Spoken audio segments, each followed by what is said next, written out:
Hi hello viewers, welcome to inspire India academy. Inspire India academy online కోర్సెస్ని కూడా అందించడం జరుగుతుంది. ఈ ఆన్లైన్ కోర్సెస్లోనే మీకు నేరుగా పుస్తకాన్ని బై చేసే విధంగా, మీరు తెలుగు మీడియం వాళ్ళైతే తెలుగు మీడియం, ఇంగ్లీష్ మీడియం వాళ్ళైతే ఇంగ్లీష్ మీడియం పుస్తకాన్ని నేరుగా బై చేసే విధంగా ఇందులో సెషన్ని కూడా అందించడం జరిగింది. దీనిలో ఇంగ్లీష్ మీడియం టెక్స్ట్ బుక్ ఉందండి.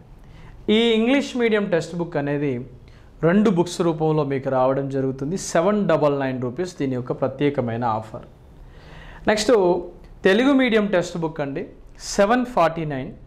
ఇది తెలుగు మీడియం టెక్స్ట్ బుక్. ఈ పుస్తకంలో 829 పేజెస్తో ఎంతో సమగ్రమైనటువంటి సమాచారాన్ని అటు తెలంగాణ మరియు ఏపీ 2 రాష్ట్రాల వారికి అందించడం జరిగింది.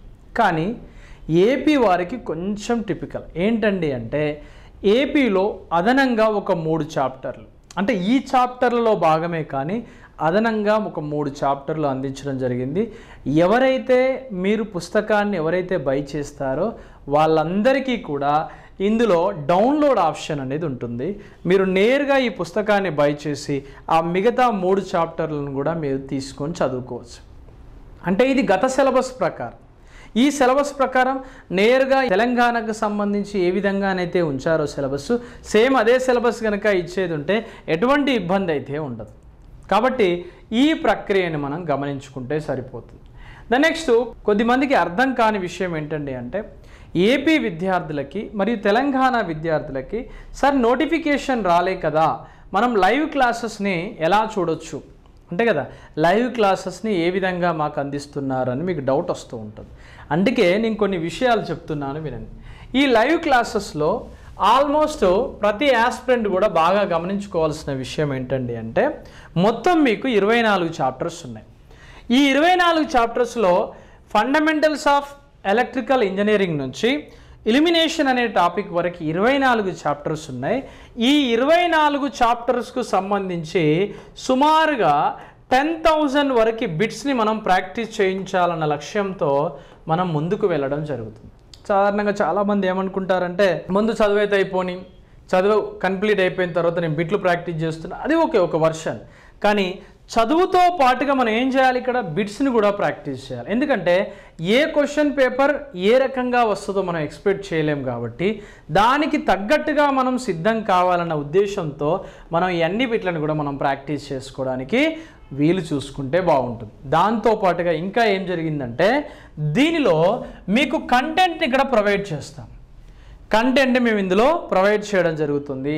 ఈ కంటెంట్ అనేది మీకు లైవ్ క్లాసెస్ రూపంలో కూడా మీకు వస్తుంది. ఈ లైవ్ క్లాసెస్ అనేవి పూర్తిగా ఏ టైం నుంచి ఏ టైం వస్తాయంటే, ప్రస్తుతం అయితే 10 o'clock నుంచి 10 AM నుంచి మనకి 1:30 PM వరకు ప్రతిరోజు లైవ్ సెషన్స్ అనేవి నడిపించడం జరుగుతుంది. ఆల్రెడీ నడుస్తూ ఉన్నాయి. సార్ నేను ఒకవేళ ఈరోజు నేను అనివార్య కారణాల వల్ల చూసుకోలేకపోయాను సార్, నా తర్వాత పరిస్థితి ఏంటంటే, నువ్వు ఎట్టి పరిస్థితుల్లో టెన్షన్ పడవలసిన అవసరం లేదు. ఆ లైవ్ క్లాసెస్ అన్నీ కూడా ఈ కంటెంట్లో రికార్డ్ అయి ఉంటాయి, నీ వీలును బట్టి చూసుకోవచ్చు. రెండవది, దీనిలో క్లాస్ రన్ చేస్తూనే మీరు ఇంట్లోనే కూర్చొని ఒక నోట్బుక్ తీసుకొని మంచిగా రాసుకుంటూ ప్రిపేర్ అయ్యేటువంటి ఫెసిలిటీ కూడా ఇన్స్పైర్ ఇండియా అకాడమీ మీకోసం అందించడం జరిగింది. అంటే ఈ విధంగా పూర్తి స్థాయిలో ప్రతి ఒక్క అప్డేట్ అనేది మీకోసం అందించడం. ఏపీ జేఎల్ఎం ఆస్పిరెంట్స్ ఎవరైతే ఉంటారో నోటిఫికేషన్ రాకముందే మీరు సీరియస్గా ప్రిపేర్ కావడం వల్ల మనం సక్సెస్ కావడానికి అవకాశం ఉంటుంది. అదర్వైజ్ ఇబ్బంది పడాల్సిన అవసరం ఉంటుంది. ఒకసారి గమనించండి. నెక్స్ట్ ఏపీ జేఎల్ఎం టెస్ట్ సిరీస్లు అండి. దీని కాస్ట్ వచ్చేసి 1500. ఇందులో మీరు ఎన్ని బిట్లు అంటే అన్ని బిట్లు ప్రాక్టీస్ చేసుకోవచ్చు. తెలుగు మరియు ఇంగ్లీష్ మీడియం బైలింగ్వల్లో ఉండడం జరుగుతూ ఉంటుంది. ఇది సార్ మాకు అవసరం లేదు, మాకు కేవలం రికార్డింగ్ క్లాసెసే కావాలి, ఈ రికార్డింగ్ క్లాసెస్ మేము విని మేము ప్రయోజనం పొందుతాము అని కనుక మీరు అనుకునేది ఉంటే, ఏపీ జేఎల్ఎం కోర్స్ అండి. ఈ కోర్సులో మనం ఒకసారి చూసినప్పుడు రికార్డింగ్ క్లాసెస్ ఉంటాయి, దాంతోపాటుగా టెస్ట్ సిరీస్లు ఉంటాయి, ప్రీవియస్ బిట్స్ ఉంటాయి, ఇంపార్టెంట్ PDF మెటీరియల్ కూడా ఇందులో అందించడం జరిగింది. ఇంపార్టెంట్ అయినటువంటి అంశాలు మీకోసం ఇందులో ప్రొవైడ్ చేయడం జరుగుతుంది. ఇవి రికార్డింగ్. దీని కాస్ట్ వచ్చేసి 2000 అండి. పూర్తిగా దీనిలో 24 టాపిక్స్తో పాటుగా అంత ఎక్స్ప్లెనేషన్ కూడా మీకోసం ఇందులో అందించడం జరుగుతుంది. వీళ్ళకు రానిది ఏంటండి అంటే లైవ్ అది గుర్తుపెట్టుకోండి. ఇది ప్రత్యేకమైంది. దాంతోపాటుగా తెలంగాణకు సంబంధించినటువంటి కోర్సెస్ అండి. తెలంగాణలో సంబంధించి కోర్సెస్ హనుమకొండ, హైదరాబాద్ ఉంటాయి. మనకు క్లాసెస్ ఆఫ్లైన్లో జరుగుతూ ఉంటాయి. ఒకవేళ విద్యార్థి అనివార్య కారణాల వల్ల రాలేని పరిస్థితుల్లో ఉంటే ఈ హనుమకొండలోకి వెళ్ళి ఆయన మళ్ళీ క్లాసెస్ తీసుకొని ఓపెన్ చేసుకొని చూసుకునే ఫెసిలిటీ హైదరాబాద్ విద్యార్థులకి హైదరాబాద్ ఉంటుంది. ఎందుకంటే ఎవరి డే ఆఫ్ షెడ్యూల్ వాళ్ళకు ఉంటుంది కాబట్టి అదే రకమైనటువంటి కంటిన్యూషన్ అనేది ఇందులో ఉంటుంది. ఏపీ కోసం ఎలా అయితే ఉందో తెలంగాణ యొక్క జూనియర్ లైన్మెన్ కోర్స్ అండి. జస్ట్ దీని కాస్ట్ వచ్చేసి 3000 రూపీస్. ఇది ఫుల్ కోర్స్. దీంట్లో అంత ఇన్ఫర్మేషన్ అంతా కూడా ఉంటుంది. మీరు టెస్ట్లకు ఎక్కడికి పోనక్కర్లేదు, పీడిఎఫ్ కోసం ఎడికకు పోనక్కర్లేదు. దానిలో ప్రతీది కూడా మేము ప్రొవైడ్ చేయడం జరిగింది. ఇది లైవ్ క్లాసెస్, ఫుల్ క్లాసెస్ యొక్క ప్రత్యేకత. ఇది తెలంగాణకు సంబంధించినటువంటి ముఖ్యమైనటువంటి అప్డేట్. టెస్ట్ సిరీస్లు కావాలనుకోండి, కొంతమందికి టెస్ట్ సిరీస్ల యొక్క ఇంపార్టెన్స్ అనేది సరిగ్గా తెలియదు. ఏం తెలియదు అంటే మనం ఏదైనా సరే లైఫ్లో కోల్పోయాకనే అది మన ముందుకు వస్తుంది. దాదాపుగా 363 టెస్టులు పూర్తి స్థాయి కంటెంట్ని దీంట్లో మనం పెట్టడం జరిగింది. అందులో ఫండమెంటల్స్ ఆఫ్ ఎలక్ట్రిసిటీ నుంచి batteries, magnetism, AC circuits, basic electronics చూడండి సుమారుగా 22 టెస్టులు, డీసీ మిషన్ 14 టెస్టులు, ట్రాన్స్ఫార్మర్ 11, ఏసీ మిషన్, ఎలక్ట్రికల్ మెజర్మెంట్స్లో సాధారణంగా చాలామందికి ఇక జల్లడబట్టి ప్రతి బిట్టు పారాగ్రాఫ్లో నుంచి ఏ విధంగా బిట్లు అడుగుతాడు అనే విధంగానే అంత కంటెంట్ని MC, MI, instruments, indicating instruments, special instrument, integrating instruments అన్నింటి దృష్టిలో పెట్టుకొని ఇక్కడ క్వశ్చన్స్ని మనం రెడీ చేసి ఇచ్చాం. పవర్ జనరేషన్ టెస్ట్ సిరీస్ నడుస్తుంది ప్రజెంట్. ఇంకా ఇందులో ప్రతిరోజు ఒక క్వశ్చన్ పేపర్ అనేది కంటెంట్ అనేది ఎవ్రీ డే యాడ్ అవుతూ ఉంటుంది. ఇది టెస్ట్ సిరీస్లు. అంటే జీవితంలో ఒక విషయం అయితే నేను చెప్పదలుచుకున్నాను. పడ్డవాడెప్పుడు చెడ్డవాడు కాదు, పుస్తకం పట్టినవాడు ఎప్పుడూ కూడా చెడిపోయినట్టుగా చరిత్రలో ఎక్కడా ఉండదు. కావాలంటే కొంచెం ముందు, కొద్దిగా వెనకాల. మన జీవిత ఆశయం నెరవేరాలంటే ప్రాక్టీస్ బాగా చేయాలి. ఎన్ని టెస్ట్ సిరీస్లు రాస్తే అంత మంచిది. ఎన్ని టెస్ట్ సిరీస్లు రాస్తే అంత పర్ఫెక్షన్ అనేది మనకు వస్తుంది. అదర్వైజ్ మళ్ళీ మనం ఇబ్బంది పడవలసిన అవసరం ఉంటుంది, ఎందుకంటే చదవకపోతే. ఇది పూర్తి స్థాయి అయినటువంటి అప్డేట్ ఇన్ఫర్మేషన్. ఇప్పుడు కొన్ని ముఖ్యమైనటువంటి కంటెంట్ మనం ఇప్పుడు చూద్దాం. ఎగ్జామ్లో వచ్చేది ప్రీవియస్లో ఎలా అడిగాడు, ప్రస్తుతం ఎలా అడగబోతున్నాడు, ఇంకా ఎలా అడిగే అవకాశం ఉంది, ఇన్ డెప్త్ మనం ప్రిపేర్ అవ్వడానికి ప్రయత్నం చేద్దాం. మోర్ వీడియోస్ కోసం మీరు ఇన్స్పైర్ ఇండియా అకాడమీ మొబైల్ యాప్ని మీరు డౌన్లోడ్ చేసుకోండి. మనకి ప్రతి సంవత్సరం ఇప్పటి వరకు జరిగినటువంటి ఆంధ్రప్రదేశ్ రాష్ట్రంలోని జూనియర్ లైన్మెన్ కావచ్చు, తెలంగాణలోని జూనియర్ లైన్మెన్ ఎగ్జామ్స్ కావచ్చు, మనకి దీని మీద క్వశ్చన్స్ అడగకుండా అయితే లేదు. ఏంటి ఆ క్వశ్చన్స్ అంటే ట్రాన్స్మిషన్ లైన్స్. ఆ ట్రాన్స్మిషన్ లైన్స్లో ప్రధానమైనది ఏంటండి అంటే insulators.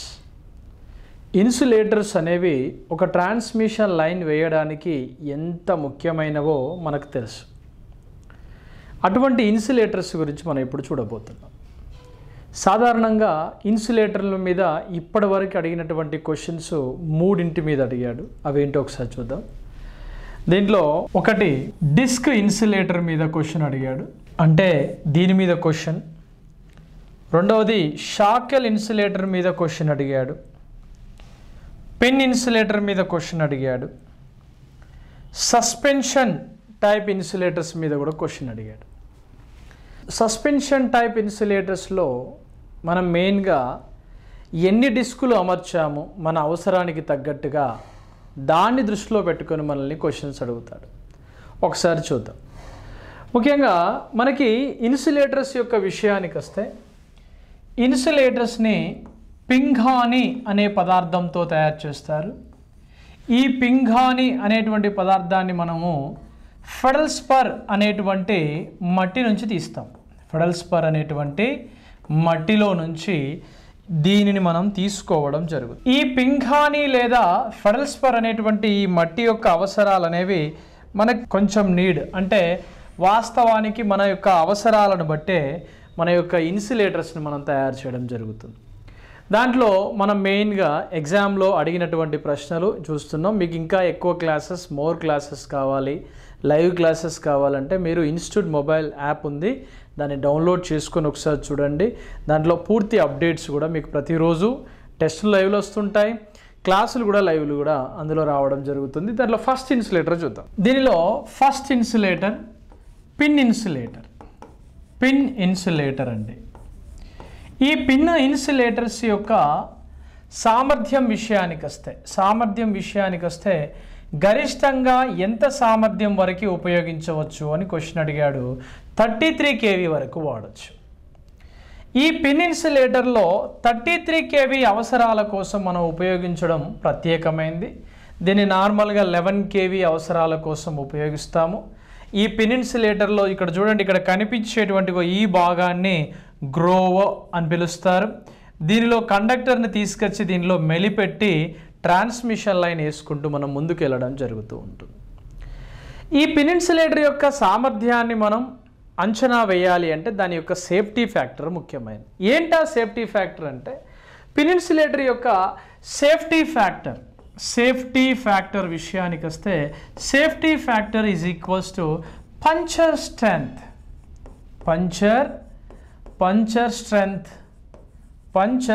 Strength by flash over వోల్టేజ్గా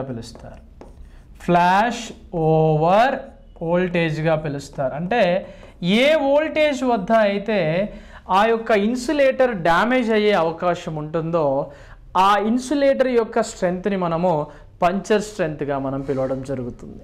అలానే దాని యొక్క నామినల్ వోల్టేజ్ అనేది గరిష్ట వోల్టేజ్ని మనము ఫ్లాష్ ఓవర్ వోల్టేజ్గా మనం పిలవడం జరుగుతుంది. ఇది మనం గుర్తుంచుకోవాల్సిన విషయం, సేఫ్టీ ఫ్యాక్టర్. ఈ పరిస్థితుల్లో ఈ సేఫ్టీ ఫ్యాక్టర్ ఏదైతే ఉందో ఈ సేఫ్టీ ఫ్యాక్టర్ యొక్క విలువ VP/VSగా మనం మెన్షన్ చేయడం జరుగుతుంది. ఇందులో ఎప్పుడైనా సరే ఇందులో పంచర్ వోల్టేజ్ లేదా పంచర్ స్ట్రెంగ్త్ అనేది ఎక్కువగా ఉండాలి, దాంతో పాటుగా ఫ్లాష్ ఓవర్ వోల్టేజ్ అనేది తక్కువగా ఉండాలి. దీనిలో మనం ఒకసారి చూస్తే puncture voltage equals to 10 into flash over voltage. అంటే ఇక్కడ ఫ్లాష్ ఓవర్ వోల్టేజ్ కన్నా పంచర్ వోల్టేజ్ లేదా పంచర్ స్ట్రెంగ్త్ అనేది 10 రెట్లు ఎక్కువగా ఉండాలి ఏ ఇన్సులేటర్లకి, పిన్ ఇన్సులేటర్లకి. ఈ పాయింట్ మనల్ని ఎగ్జామ్లో అడగడానికి ఆస్కారం ఉంటుంది. నెక్స్ట్ ఇంకొక క్వశ్చన్ ఏంటది అంటే షాకెల్ ఇన్సులేటర్స్ మీద అడిగాడు. షాకెల్ ఇన్సులేటర్ల మీద ఏ టైప్ ఆఫ్ క్వశ్చన్ పడిందో ఒకసారి చూద్దాం. షాకెల్ ఇన్సులేటర్స్ని మనం ముఖ్యంగా దేనికోసం వాడతామంటే వర్టికల్ లైన్స్ కోసం వాడతారు. దేనికోసం వాడతారండి? వర్టికల్ లైన్స్ కోసం వాడతారు. ఒక ట్రాన్స్మిషన్ లైన్ని వర్టికల్ లైన్స్లో వేయాలి అంటే మనకి ముఖ్యంగా ఉపయోగించుకోవాల్సినటువంటి ఇన్సులేటర్లు ఏంటండి అంటే షాకెల్ ఇన్సులేటర్స్. ఈ షాకెల్ ఇన్సులేటర్లు అప్ టు 11 kV వరకు మనం ఉపయోగించుకోవచ్చు. చిన్న వోల్టేజ్ అవసరాల కోసం ట్రాన్స్మిషన్లో వీటిని మనం ఉపయోగించుకోవడానికి అవకాశం ఉంటుంది షాకెల్ ఇన్సులేటర్స్కు సంబంధించి. దాని నెక్స్ట్ దీంతో పాటుగా డిస్క్ ఇన్సులేటర్స్ అంటే ఏమిటి అంటే ఒక డిస్క్ అనేది 11 kV సామర్థ్యాన్ని చూపుతుంది. ఒక డిస్క్ అనేది 11 kV సామర్థ్యాన్ని చూపుతుంది. ఇలా అనేక డిస్కుల యొక్క సమూహాన్ని మనం ఏమని పిలుస్తామండి అంటే సస్పెన్షన్ ఇన్సులేటర్గా పిలుస్తాం. ఈ సస్పెన్షన్ ఇన్సులేటర్లో డిస్కులు అనేకంగా ఉండడం జరుగుతుంది. ఇలా అనేక డిస్కులతో కూడినటువంటి సమూహాన్ని సస్పెన్షన్ అంటాం. అలా ఎన్ని డిస్కులు వాడితే అంత సమూహంగా మనం తీసుకొస్తాం. ఈ సస్పెన్షన్ ఇన్సులేటర్ యొక్క సామర్థ్యాన్ని నిర్ణయించేది స్ట్రింగ్ ఎఫిషియన్సీ. దాని యొక్క స్ట్రింగ్ సామర్థ్యము అనేది ఈ సస్పెన్షన్ ఇన్సులేటర్ యొక్క స్ట్రింగ్ ఎఫిషియన్సీని నిర్ధారించడం జరుగుతుంది. అందులో మనం చూసామనుకోండి, ఏదైతే వోల్టేజ్కు దగ్గరగా ఉందనుకోండి, ఫర్ ఎగ్జాంపుల్ ఇక్కడ ఈ పరిస్థితుల్లో ఇక్కడ వోల్టేజ్కు దగ్గరగా ఇది ఇక్కడ కండక్టర్ ఉంది. ఈ కండక్టర్కి సమీపముగా ఉన్నది ఏంటిది? ఈ డిస్క్. ఈ డిస్క్లో మనకు కనిపించే అంశం ఏంటి? దీని మీద ఎక్కువగా డ్యామేజ్ అయ్యే అవకాశం ఉంటుంది. అంటే ఇటువంటి పరిస్థితులను దృష్టిలో పెట్టుకొని స్ట్రింగ్ ఎఫిషియన్సీ సామర్థ్యం అనేది అన్ని డిస్కుల మీద ఒకే రకంగా ఉండడం కోసము దాని ప్రత్యేకమైనటువంటి జాగ్రత్తలు తీసుకొని గార్డ్ వైర్ సిస్టాన్ని ఉపయోగించుకొని మనం ఈ ప్రాసెస్ చేయడం జరుగుతుంది. ఎగ్జామ్లో అడిగాడు అనుకోండి, ఏమని అడుగుతాడు? For example 66 kV line, 66 kV లైన్లో ఎన్ని డిస్కులు ఉంటాయి అని అంటే 11 వేస్తే ఎన్ని వస్తాయండి? 6 డిస్కులతో సస్పెన్షన్ ఉంటుంది. 132 kV లైన్లో ఎన్ని డిస్కులు ఉంటాయి అంటే 12 డిస్కులు అనేవి దీనిలో ఉండడం జరుగుతుంది. ఇది సస్పెన్షన్ ఇన్సులేటర్ యొక్క ప్రత్యేకత. ఇది ఎగ్జామ్లో మనల్ని నెంబర్ ఆఫ్ టైమ్స్ అడిగేటువంటి ఆస్కారం, అడిగినటువంటి సందర్భాలు ఎన్నో ఉన్నాయి. దాని నెక్స్ట్ దీంతో పాటుగా స్టే ఇన్సులేటర్ అండి. స్టే ఇన్సులేటర్స్ ఎలా పనిచేస్తాయి? మనం ఇప్పుడు పోల్ తీసుకొస్తాం కదా, ఈ పోల్ నుంచి మనకి ఇక్కడ ఒక పోల్ తీసుకొని ఈ పోల్ నుంచి మనం ఒక క్రాస్ ఆరంని మనం బిగించిన తర్వాత ఈ పోల్ యొక్క సపోర్ట్ నుంచి మనము ఇక్కడ గ్రౌండింగ్కి పోల్ యొక్క స్ట్రెంత్ కోసం ఉపయోగించేటువంటి స్టే వైర్ ఉంటుంది. స్టే వైర్ని పైన ఉన్నటువంటి క్రాస్ ఆరం నుంచి వచ్చేటువంటి లైన్ కెపాసిటెన్స్ వాల్యూని కింద ఉన్నటువంటి గ్రౌండింగ్కి మధ్యలో ఎటువంటి ఇంట్రాక్షన్ లేకుండా, ఏ విధమైన సంబంధం లేకుండా ఈ క్రింద గ్రౌండ్తో కానీ పైన ఉన్నటువంటి క్రాస్ ఆరం నుంచి వచ్చే లైన్ కెపాసిటెన్స్లో మార్పులతో కానీ ఎటువంటి సంబంధం లేకుండా మనకి ఇక్కడ స్టే వైర్లో ఉపయోగించే ఇన్సులేటర్ని మనం ఏమని పిలుస్తామండి? స్టే ఇన్సులేటర్గా పిలుస్తారు. ఇది ఇన్సులేటర్ల మీద ఎగ్జామ్లో రాబోయేటువంటి క్వశ్చన్స్. ఇంకొకటి పోస్ట్ ఇన్సులేటర్గా చూడండి ఒకసారి. పోస్ట్ ఇన్సులేటర్స్ ఉంటాయి. ఇవి ట్రాన్స్ఫార్మర్ మీద బుషింగ్స్గా మనం వాటిని పిలుస్తాం, ఉపయోగించుకోవడం జరుగుతూ ఉంటుంది. ఇవి పోస్ట్ ఇన్సులేటర్లు అనేవి ఆ బస్ బార్ని, అంటే ట్రాన్స్ఫార్మర్ మీద నుంచి వచ్చేటువంటి ఇలా ట్రాన్స్ఫార్మర్ ఉందనుకోండి, ఈ ట్రాన్స్ఫార్మర్కి పైన మనకు కనిపించేటువంటి ఇన్సులేటర్స్ని పోస్ట్ ఇన్సులేటర్స్ అంటారు.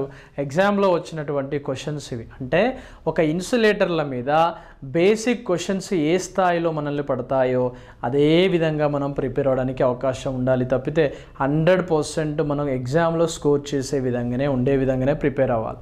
దానికోసం టెస్ట్ సిరీస్లో ప్రాక్టీస్ చేయాలి, క్లాసెస్ వినాలి.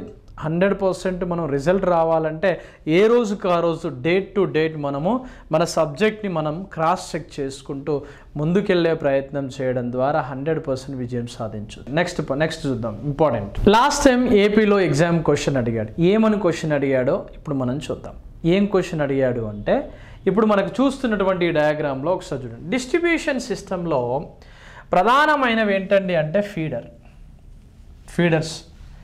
ఈ ఫీడర్స్కి మరియు ఇక్కడ కనిపించేటువంటి ఈ సర్వీస్ మెయిన్స్కి మనకు కొన్ని క్వశ్చన్స్ ఏమొస్తాయి అంటే, సబ్స్టేషన్కి మరియు డిస్ట్రిబ్యూటర్కి మధ్య, అంటే సబ్స్టేషన్కి మరియు డిస్ట్రిబ్యూటర్కి మధ్యలో ఉండేదాన్ని ఫీడర్ అంట. దాంతోపాటుగా ఇక్కడ ఫీడర్కి మరియు సర్వీస్ మెయిన్స్కి మధ్యలో ఉండేదానిని మనం ఏమంటామండి?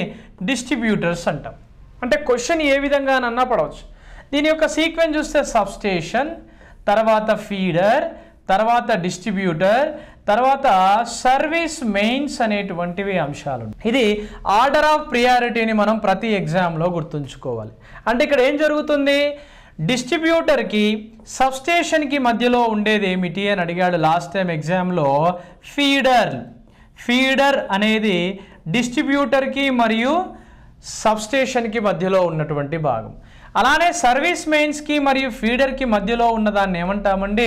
డిస్ట్రిబ్యూటర్గా మనం పిలవడం జరుగుతుంది. అంటే ఈ టైప్ ఆఫ్ క్వశ్చన్స్ మనల్ని లాస్ట్ టైం ఎగ్జామ్లో అడిగాడు. అంటే ఏ విధంగా క్వశ్చన్ అడుగుతున్నాడు, ఏ విధంగా క్వశ్చన్ చేయవలసి ఉంటుంది అనే విషయాన్ని ఒకసారి మనం చూద్దాం.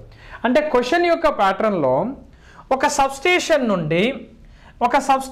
నుండి ఈ ఓ అనే బిందువు నుండి ఏ అనే బిందువు వరకు ఉన్నటువంటి ఈ పాయింట్ని మనం ఏమని పిలుస్తామంటే ఫీడర్ అని పిలుస్తాం. ఈ ఫీడర్లో ఈ పాయింట్, డిస్ట్రిబ్యూటర్ కనెక్ట్ చేయబడ్డటువంటి ఈ పాయింట్ని ఫీడర్ పాయింట్గా పిలుస్తారు. ఈ ఫీడర్ పాయింట్నే ఇంకా ఏమని పిలవచ్చు అంటే ఫీడింగ్ పాయింట్గా పిలుస్తారు. ఫీడింగ్ పాయింట్గా పిలుస్తారు. అంటే ఈ ఫీడింగ్ పాయింట్ నుంచి మనకి ఇక్కడ కలిసి ఉన్నటువంటి దీన్ని మనం డిస్ట్రిబ్యూటర్స్ అంటాం. ఎప్పుడైనా ఫీడర్స్ అనేవి దేని ఆధారంగా తయారు చేయబడి ఉంటాయి? ఫీడర్స్ అనేవి మెయిన్గా ప్రధానంగా కరెంటు యొక్క రేటింగ్ ఆధారంగా, కరెంటు యొక్క రేటింగ్ ఆధారంగా మరియు కరెంటు యొక్క కెపాసిటీ ఆధారంగా ఫీడర్స్ని మనం తయారు చేయడం జరుగుతుంది. ఈ ఫీడర్లు అనేవి మనకి ఇంకా దీనిపైన ఎటువంటి ట్యాపింగ్ అనేది ఉండదు, ఎటువంటి ట్యాపింగ్ అనేది ఉండదు. No tapping is required, no tapping, ఎటువంటి ట్యాపింగ్ అనేది ఉండదు. ఇటువంటి ఫీడర్లు ఫీడర్ పాయింట్ ద్వారా ఉంటాయి. ఫీడర్లు ఎప్పుడైనా సరే సబ్స్టేషన్తో కలిసి ఉంటాయి. ఫీడర్లు డిస్ట్రిబ్యూటర్లకి మరియు సబ్స్టేషన్కి మధ్యలో ఉండేటువంటి భాగాలు. ఫీడర్స్ యొక్క మ్యానుఫ్యాక్చర్ అంటే తయారీ అనేది కరెంటు రేటింగ్ని బట్టి ఉంటుంది అనే విషయాన్ని మనం జాగ్రత్తగా గుర్తుంచుకుంటే సరిపోతుంది. ఈ ఫీడర్ల తర్వాత ఉన్నటువంటి ఈ భాగాన్ని మనము డిస్ట్రిబ్యూటర్స్ అంటాం. ఈ డిస్ట్రిబ్యూటర్స్ అనేవి దేని ప్రాతిపదికన ఉంటాయి అంటే దేని ఆధారంగా అండి? వోల్టేజ్ డ్రాప్ అవుట్స్ ఆధారంగా ఉండడం జరుగుతూ ఉంటుంది. ఇవి డిస్ట్రిబ్యూటర్స్. ఈ డిస్ట్రిబ్యూటర్స్కి తర్వాత ఉన్న భాగాలను మనం ఏమంటాం? కన్జ్యూమర్స్ అంటాం. ఈ కన్జ్యూమర్కి డిస్ట్రిబ్యూటర్కి మధ్యలో ఉన్నది సర్వీస్ మెయిన్స్ అని పిలుస్తాం. దీనిలో డిస్ట్రిబ్యూటర్ల మీద ట్యాపింగ్ అనేది ఖచ్చితంగా ఉంటుంది. ఈ ట్యాపింగ్ యొక్క అవసరాలు అనేవి ఖచ్చితంగా మనకి వోల్టేజ్ డ్రాప్అవుట్స్ని ఎక్కువగా చూపిస్తాయి. కాబట్టి మనం డిస్ట్రిబ్యూటర్స్లో వోల్టేజ్ డ్రాప్అవుట్ ఆధారంగా వీటిని మనం తయారు చేయడానికి అవకాశం ఉంటుంది. ఈ డిస్ట్రిబ్యూటర్స్ తర్వాత ఉన్నటువంటి భాగాన్ని మనం ఏమంటామంటే సర్వీస్ మెయిన్స్గా పిలుస్తాం. దీనికి సంబంధించిన క్లాసెస్ మరియు దాని యొక్క పూర్తి అప్డేట్ సిలబస్, పూర్తి ఇన్ఫర్మేషన్ మీకు కావాలనుకుంటే మీరు inspire India academy live class సెషన్కి మీరు జాయిన్ అవ్వండి. ప్రతిరోజు లైవ్ క్లాస్ సెషన్స్లో ఎగ్జామ్ ఎక్స్ప్లెనేషన్, దాంతోపాటుగా డైలీ క్వశ్చన్ పేపర్, దాని explanation with daily live classes, ప్రతిరోజు నోట్స్ కూడా దాంట్లో రాయించడం జరుగుతుంది. మీరు దూరంగా ఉన్నామని బాధపడకుండా లైవ్ క్లాస్ని మీరు కూడా నోట్ చేసుకుంటూ ముందుకెళ్ళే ప్రయత్నం చేస్తే 100% రేపు విజయం మనదే. Wish you all the best and good luck.